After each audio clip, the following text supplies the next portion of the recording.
తిరుమల పవిత్ర లడ్డూ విషయంలో చంద్రబాబు చెప్పిన ప్రకారం ప్రాయశ్చిత్త దీక్ష చేసిన పవన్ కళ్యాణ్ తిరుపతి తొక్కిసలాట ఘటనలో 6 మరణించినా సరే ఆ ఊసే ఎత్తడం లేదు.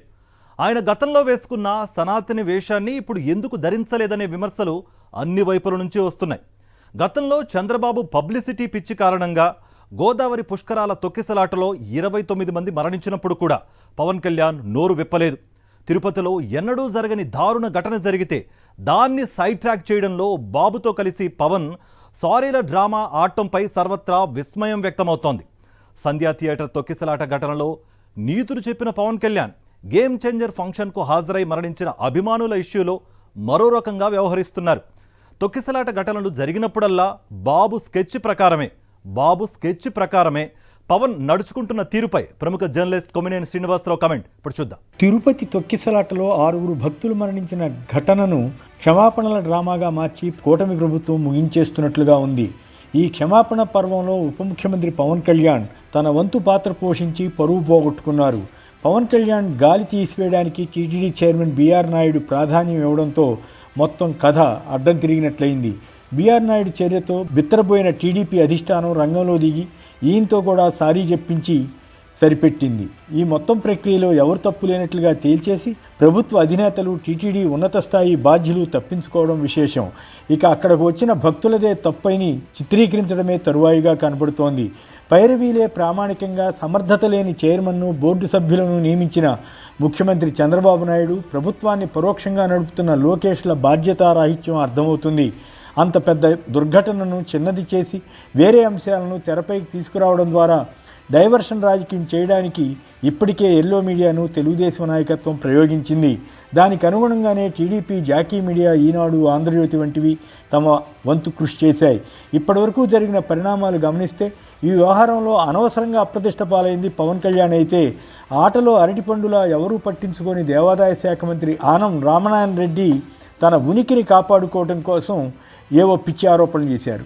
ఈ ఘటన జరిగిన తర్వాత ముఖ్యమంత్రి చంద్రబాబు నాయుడు, ఉప ముఖ్యమంత్రి పవన్ కళ్యాణ్లు వేర్వేరుగా బాధితులను పరామర్శించారు. సాధారణంగా అయితే ముఖ్యమంత్రి వెంటే మంత్రులు ఉంటారు. కానీ వేరే పార్టీ అధినేతగా ఉన్న పవన్ కళ్యాణ్ విడిగా వెళ్ళి కొంత స్వతంత్రంగా వ్యవహరించారని చాలామంది భావించారు. అక్కడికి వెళ్ళి ఓపెన్గా చంద్రబాబుతో సంబంధం లేకుండా TTD chairman B R Naidu, EO Shyamala Rao, అదనపు ఈవో వెంకయ్య చౌదరిలు భక్తులకు క్షమాపణ చెప్పాలని డిమాండ్ చేశారు. తాను కూడా క్షమాపణ చెబుతున్నానని అన్నారు. పవన్ బాగానే అన్నాడులే అనుకుంటే వెంటనే తొక్కిసలాట్లో కుట్రకోణం ఉందా అన్న అనుమానం వ్యక్తం చేసి చంద్రబాబు వద్ద మార్కులు పొందే యత్నం చేశారు.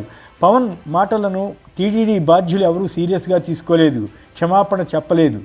ఎవరో ఏదో చెప్పారని తానెందుకు స్పందిస్తానని క్షమాపణ చెబితే ప్రాణాలు తిరిగి వస్తాయా అని అనడం ద్వారా ఈ వ్యవహారానికి కొత్త ట్విస్ట్ ఇచ్చారు. దానిపై పవన్ కళ్యాణ్ వర్గానికి చిరెత్తుకొచ్చినట్లుంది. వెంటనే చంద్రబాబుకు నిరసన చెప్పి ఉండాలి. తదుపరి చంద్రబాబు రంగంలో దిగి బీఆర్ నాయుడును ఆదేశించడంతో ఆయన తప్పనిసరి పరిస్థితిలో సారీ చెప్పి తన వ్యాఖ్యలు పవన్ ఉద్దేశించివి కాదని బుకాయించే యత్నం చేశారు. నిజానికి పవన్ కళ్యాణ్ కూడా ఇతర మంత్రుల మాదిరే ఒక మంత్రి, కాకపోతే ఉప ముఖ్యమంత్రి. ఈయనకేమీ ప్రత్యేక అధికారాలు ఉండవు. ఇతర మంత్రులపై, తనకు సంబంధం లేని ప్రభుత్వ సంస్థలపై అధికారం ఉండదు. అయితే ఒక రాజకీయ పార్టీ అధ్యక్షుడిగా వ్యవహరించవచ్చు. ఆయనకి ఏమాత్రం చిత్తశుద్ధి ఉన్నా వెంటనే ఎవరెవరు బాధ్యులో వారందరిపై కేసులు పెట్టి అరెస్ట్ చేయాలని అడగాలి కదా. సరైన యాజమాన్యం చేయలేకపోయిన బీఆర్ నాయుడు రాజీనామా చేయాలని కోరాలి కదా. ఈవో శ్యామలరావు, అదనపు ఈవో వెంకన్న చౌదరులను సస్పెండ్ చేసి కేసు పెట్టాలని చెప్పాలి కదా. ముఖ్యమంత్రి చంద్రబాబు బహిరంగంగా ప్రజలకు క్షమాపణ చెప్పాలని అనాలి కదా. అవేవీ చేయకుండా క్షమాపణ డ్రామాను ఆరంభించారు. దీంతో తనకేదో పేరు వస్తుందని కూడా ఆయన అనుకుని ఉండవచ్చు. కానీ అసలు విషయం బయటపడ్డాక పవన్ కళ్యాణ్ మళ్ళీ భక్తులను, ప్రజలను మోసం చేశారని తేటతెల్లమవుతోందన్న అభిప్రాయాన్ని పలువురు వ్యక్తం చేస్తున్నారు. తిరుపతి లడ్డూ విషయంలో చంద్రబాబు చెప్పిన అబద్ధాలను బుధాన వేసుకుని ప్రాయశ్చిత్త దీక్ష చేసిన పవన్ కళ్యాణ్ 6 మరణించిన ఘటనలో ఆ ఊసే ఎత్తకపోవడాన్ని అంతా గుర్తిస్తున్నారు.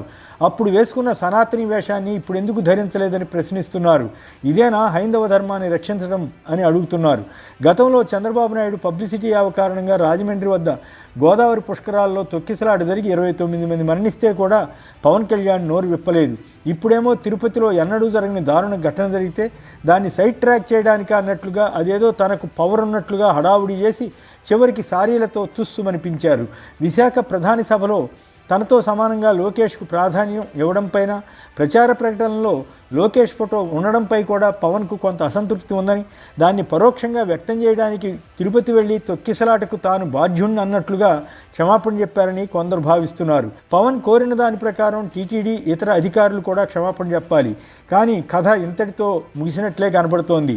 వీరిద్దరి రగడలో చంద్రబాబు నాయుడు మాత్రం తెలివిగా ప్రేక్షక పాత్ర పోషించి చేతులు దులుపుకున్నారు. గేమ్ చేంజర్ ప్రీ రిలీజ్ కార్యక్రమానికి హాజరై తిరిగి వెళుతూ ప్రమాదంలో మరణించిన 2 యువకుల కుటుంబాలను వారి ఇళ్లకు వెళ్లి పవన్ పరామర్శిస్తారని అనుకున్నారు.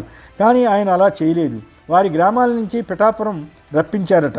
పవన్ సంక్రాంతి సంబరాల్లో పాల్గొంటే బాధిత కుటుంబాల వారు ఆయన కోసం ఎదురు చూస్తూ ఉసూరుమంటూ ఉదయం నుంచి అక్కడే కూర్చున్నారట. అయినా అంతిమంగా ఆయన వారిని పలకరించకుండానే వెళ్ళిపోయారు. దాంతో బాధిత కుటుంబాలు తమ వాళ్ళు పోయారన్న విషాదంతో పాటు ఈ అవమానపు బాధను కూడా భరించవలసి వచ్చింది. ఏదేమైనా రాజకీయాల్లో ఎల్లప్పుడూ డ్రామానే పండదు. ప్రముఖ నిర్మాత దిల్ రాజు అన్నట్లు ఆంధ్ర ప్రజలకు సినిమా వైబ్ అనండి, పిచ్చి అనండి ఎక్కువగానే ఉండవచ్చు. వారి వల్లే పవన్ వంటి వారు అధికారంలోకి వచ్చి ఉండవచ్చు. కానీ సినిమా పిచ్చి ఎప్పటికీ ఉంటుందా?